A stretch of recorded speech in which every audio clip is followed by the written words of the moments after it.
This year, a precedent will be set that could change the fabric and landscape of the global thoroughbred breeding industry. The future of artificial insemination, or AI in Australia, will be decided after breeder Bruce McHugh instigated legal proceedings in the federal court, alleging breaches of the Trade Practices Act. It's going to be judged on three particular points of law to do with the trade practices, and as I understand it, we only need to win one of the three, but the 3 points that we are fighting, we are very confident that we'll win the three of them. With the court case set to commence later this month, the industry appears polarised on the subject, with a broad cross-section of opinions. This is an action brought under the Trade Practices Act in the federal court on the basis that the rules of the stud book and of the Australian Racing Board are anti-competitive. The stud book and the Australian Racing Board will defend the integrity and purpose of those rules, and the majority, overwhelmingly so, of breeders also wish to continue the ban on AI. Well, it'd certainly keep the price of yearlings down for we buyers. We're quite happy with the current situation. You know, it's a known. In terms of AI, there's concern about what implications it may have for the breeding of the thoroughbred. You know, at the moment, the current system provides diversity with the breed, and books are getting bigger and bigger for some of these stallions at the moment, and that's already causing a little bit of angst for buyers who want to see greater variety when they're coming to the sales. It's been carte blanche for the studs for a long time, but if I was a stud owner, I wouldn't want it. As someone who purchases yearlings on account of my owners, I would want it. Oh look, we'll sell horses that come through, whether they're through AI or through natural breeding processes. We'll just have to identify them accordingly. In terms of that, there's likely to be two stud books. If it does get through and the court case wins, there'll probably be two stud books, and there'll be an AI stud book and the existing stud book, and we just tag them and leave it up to the marketplace to decide what they're willing to pay for them. What we need to do, and what I hope we are starting to do, is get people talking about it, get discussing it, get rid of the ignorance. Let's realise what's involved.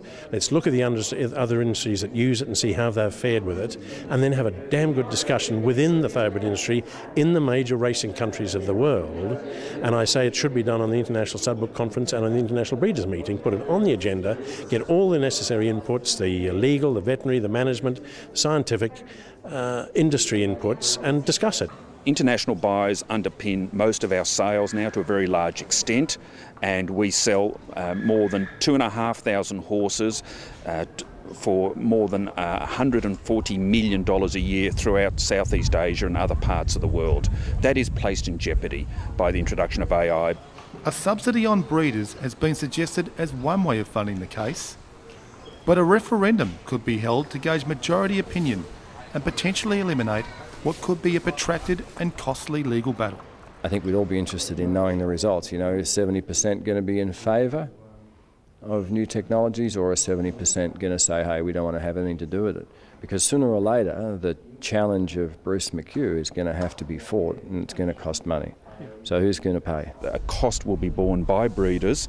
The stud book will eventually have to impose a levy on breeders to recover their legal costs, which will run into the many hundreds of thousands of dollars, even if successful in defending the action. All I can say is I'm a breeder and I won't be funding it. If I'm asked to, I'll refuse to. Money has to come from somewhere to fight that case. So what would be more difficult would be if 80 or 90% say, hey, we don't care about, we're happy to have new technology, we're happy to embrace it. Then it would be a lot more difficult to say to the constituents of the stud book, hey, we need to levy you for finances to fight a case that you don't want to fight.